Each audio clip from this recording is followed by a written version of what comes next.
নমস্কার বন্ধুরা, এবিএসকে চ্যানেলে আপনাদের স্বাগতম। আমরা এর আগের এপিসোডেই বলেছিলাম আমরা শান্তিনিকেতনে ভারত আশ্রমটা ঘুরে দেখতে এসেছি। আর যেহেতু দুদিন থাকবো, তো টুকটাক কিছু শান্তিনিকেতনে সাইট সিন করবো। তো আজকে বেরিয়েছি মা ফুল্লরা দেবী মন্দিরে, ওখানে গিয়ে পুজো দেব এবং ভোগ খাবো। এইটাই আমাদের আজকের প্রথম উদ্দেশ্য। তারপরে যেটা যেমন হবে সেরকমভাবেই চলবো আমরা। তো আজকে চলুন আমার সাথে মা ফুল্লরা দেবীর মন্দিরে। বীরভূমের একদম প্রত্যন্ত গ্রামে এই মন্দিরটি অবস্থিত। 51 পীঠের অন্যতম পীঠ এই ফুল্লরা দেবীর মন্দির। এখানে দেবীর অধোষ্ঠটি পড়েছিল এবং সেটা পুরো মন্দিরের পুরো ঘর জুড়ে সেটা একদম দেখা যাবে। এটা কোনো কিছু দিয়ে ঢাকা থাকে না, একদম অরিজিনাল শিলামূর্তি। সবাই দর্শন করতে পারবে, যেই যাবে সেই দর্শন করতে পারবে। আর এখানে পাণ্ডাদের কোনো উপদ্রব নেই। নিশ্চিন্তে নিজের ইচ্ছা মতো গিয়ে পুজো দিয়ে যা প্রার্থনা করার প্রার্থনা করে, ধৈর্য ধরে অনেক সময় ধরে প্রার্থনা করতে পারবে। এত বড় একটা 51 পীঠের একটা পীঠ, কিন্তু সেখানে পুজো নিয়ে কোনো রাজনীতিবিতি চলে না, কোনো দলাদলি বা দর কষাকষি, ওইসব টাকা পয়সার কোনো খেলা নেই ওখানে। তাহলে চলুন আমার সঙ্গে শান্তিনিকেতন থেকে লাভপুরে মা ফুল্লরা দেবীর মন্দিরের দিকে।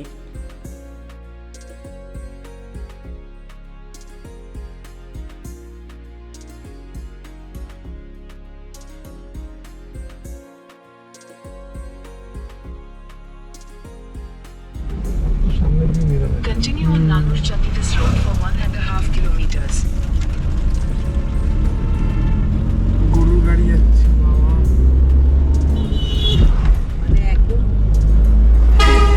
সেরা ছবি এটা। হ্যাঁ, গ্রাম্য রাস্তা থেকে পুরো হাই রোডে উঠে গেলাম। মানে আমাদের কত ছোটবেলায় গরু গাড়ি দেখা যেত তার ঠিক নেই।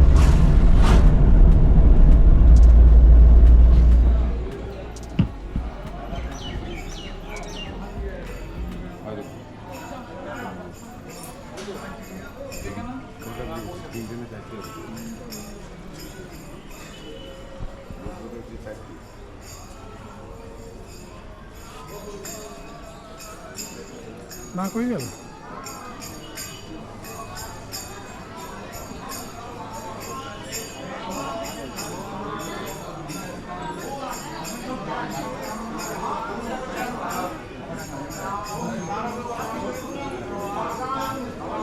শুধু তুলতে দেবে?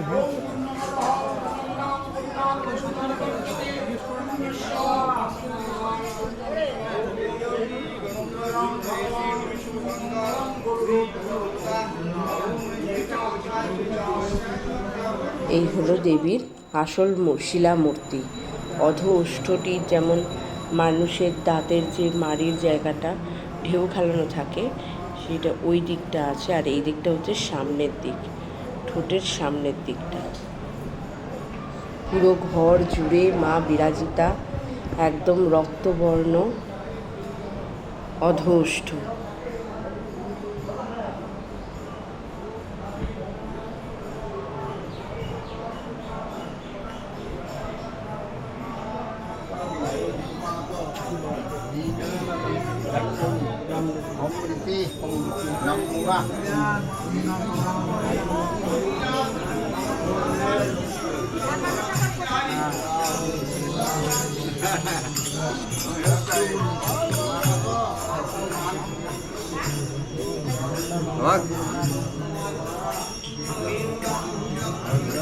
মন্দিরের সোজাসুজি নাট মন্দির এবং তার সোজাসুজি হচ্ছে দুধপুকুরের ঘাট। এদিকটা হচ্ছে দুধপুকুরের ঘাটটি, দেখুন কি সুন্দর। আজ আবার মন্দিরে যে নাট মন্দির আছে, ওখানে কোনো একজনের বাস্তু শান্তি যজ্ঞ হয়, ওটা হচ্ছে। আবার মন্দিরের ভেতরে আর একজনের বিয়ে আছে, তো সে বিবাহ পর্ব চলছে। দুধপুকুরের ঘাটটি দেখুন কি সুন্দর, একদম পয় পরিষ্কার, আর প্রচুর জায়গা করা আছে যেখানে মানুষ বসে পুকুরের হাওয়া খেতে পারবে, গাছের ছায়ায়। বেশ খুব শান্তি লাগবে এখানে বসে থাকতে। এই মন্দিরের রন্ধনশালাটাও বেশ বড়, তো হয়তো সেটা দেখিয়ে উঠতে পারবো না, কারণ আমাদের ভোগ খাওয়ার টাইম হয়ে গেছে। তো এখন ভোগের দিকে যাই। ভোগে আমরা টিকিট কেটেছি 40 টাকা টিকিট, এবং নিরামিষ অবশ্যই। তো যাই হোক, এখন ভোগ বিতরণ হবে যে ঘরে, সেই ঘরের দিকে এগোবো। আর ভোগ বিতরণে যেখানে হয় সেখানে মেঝেতে বসারও সিস্টেমও আছে, চেয়ারে বসারও সিস্টেম আছে। শুধু চেয়ারে যারা বসবে, মানে বেশি তো সিট নেই, 20-25টার মতো সিট আছে, তাদের 5 টাকা করে এক্সট্রা দিতে হবে। মানে হিসেব মতো ভোগের জন্য 40 টাকা আর চেয়ারের জন্য 5 টাকা। আর বাদবাকি মেঝেতে বসার ঘরটা বিশাল বড়, অনেক লোক একসঙ্গে ভোগ খেতে পারবে। এই হচ্ছে ভোগের ঘর, যেখানে মানুষ ভোগ খায়। আর এই যে সাইডে ছোট্ট জানলাটা দেখছেন, ওইটা হচ্ছে চেয়ার টেবিলে বসার ঘর। একদম সোজাসুজি যেটা, এটা হচ্ছে মেঝেতে বসে ভোগ খাওয়ার ঘর। তো আমাদের ভোগ টোগ খাওয়া হয়ে গেল। রাজের বাবা 2 মিনিট বিশ্রাম নিয়ে গাড়ি ছাড়বে। তো আমরা প্রথমে, এখনও অনেক দুপুর, আমরা প্রথমে যাব আমার কুঠি, তারপরে এগোবো খোয়াইয়ের দিকে। এই হলো মা ফুল্লরা দেবীর মন্দিরের ঢোকার গেটটা, মেন গেট। এবার আমরা এগোচ্ছি আমার কুঠির দিকে। তো যাওয়ার পথে আর একবার দেখিয়ে নিই, অনেকটা দূরে, মানে গ্রামে ঢোকার মুখে মা ফুল্লরা দেবীর এরকম গেটের একটা করা আছে, যেটা দেখলেই বুঝতে পারবে যে এই দিকে রোড থেকে ঢোকার একদম এন্ট্রেন্সের মুখে এত সুন্দর গেটটা করা আছে। মানে গেটটা দেখলেই বুঝতে পারবে যে এই দিকে গেলেই মা ফুল্লরা দেবীর মন্দির পাওয়া যাবে। খুব সুন্দর। এই গেটের মেন বিশেষত্ব কী জানেন? এখানে গেটের 3 দিক ধরে মায়ের সতীপীঠের 51টা পীঠের প্রত্যেকটা কোথায় কী অঙ্গ পড়েছে এবং কোন স্থানে, সেটা প্রত্যেকটা ছবি সহ লেখা আছে। আমি বোঝাতে পারলাম কি না জানি না, কিন্তু দেখুন, একটু ভালো করে দেখানোর চেষ্টা করছি, দেখুন বুঝতে পারেন কি না।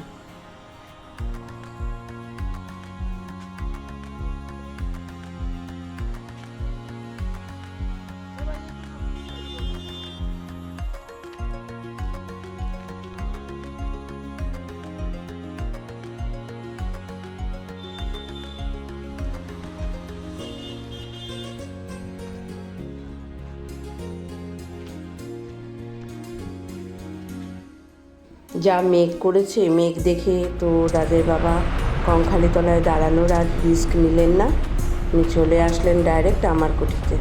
আমার কুঠি ঢোকার মুখের রাস্তাটা শুধু দেখাচ্ছি, দেখুন একবার। লাল মাটির রাস্তা, দুধারে গাছালিতে ভর্তি, পুরো সবুজের মাঝখান দিকে লাল রাস্তা। আমার কুঠি আর খোয়াইকে নিয়ে নতুন করে কিচ্ছু বলার নেই, মানে সবাই জানে এটা কি মাহাত্ম্য। শান্তিনিকেতনে আর খোয়াই আর আমার কুঠির মাহাত্ম্য আমি আর নতুন করে কিছু বোঝানোর নেই, শুধু দেখুন।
আমার কুঠিতে বেশ কিছুক্ষণ কাটিয়ে আমরা খোয়াইয়ের দিকে চলে এলাম।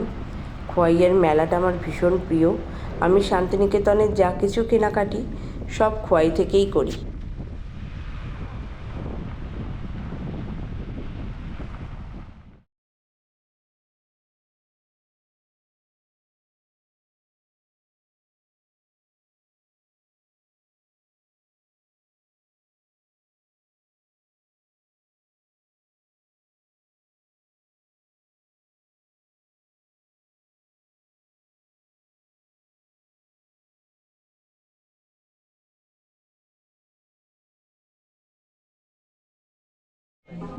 ये 220 का है। ये नाम वाम लिखा के रोल कंप्लीट कर।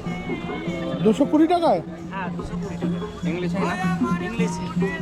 इंग्लिश है आपने कितने को देना है बोलो? हाँ फाइनल प्राइस फाइनल प्राइस हम नाम बोलिए तो ये बड़ा होगा तो बड़ा प्रमोशन हाँ 4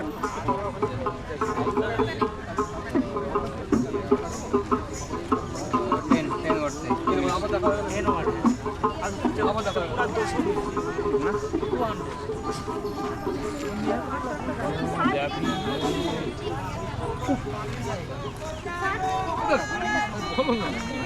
আমি তোকে একটু হোয়াটসঅ্যাপ কল করছি।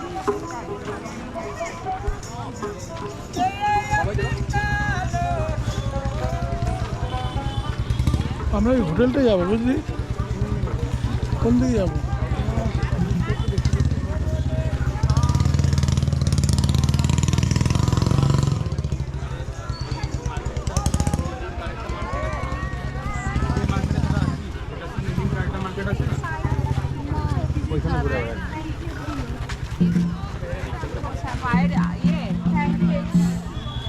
दो रबड़ी रबड़ी दो ठंडा दो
টুকটাক কিছু কেনাকাটার একটু টিফিন সারতে সারতেই দিনটা শেষ হয়ে গেল।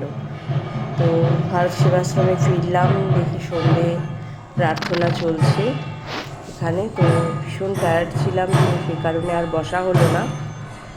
দেখতে দেখতে দিনগুলো সব চলে গেল, মনটা খুবই খারাপ। কালকেই সকালে বেরিয়ে যেতে হবে। আমরা বাপরে বাপ। মেন রোড দিয়ে যেতে যেতে গুগল একটা রাস্তা ঢোকালো আবার। উফ কি রাস্তা, দুর্ধর্ষ রাস্তা, এটা দুর্ধর্ষ। গ্রামের ভেতর দিয়ে, গ্রামের ভেতর দিয়ে। উফ, এখানে মনে হয় না আমি গাড়ি জোরে চালাই। এই সিন দূর দূর অব্দি দেখাও যাচ্ছে না যে রাস্তা কোথায় শেষ। তো আমাদের গল্প এখানেই শেষ হলো। আবার পরে নতুন কোনো গল্প নিয়ে আসব। তো ততক্ষণ অবধি সবাই ভালো থাকবেন, সুস্থ থাকবেন, সাবধানে থাকবেন এবং সঙ্গে থাকবেন। Bye bye, tata. নদী টাইপের হালকা, তাও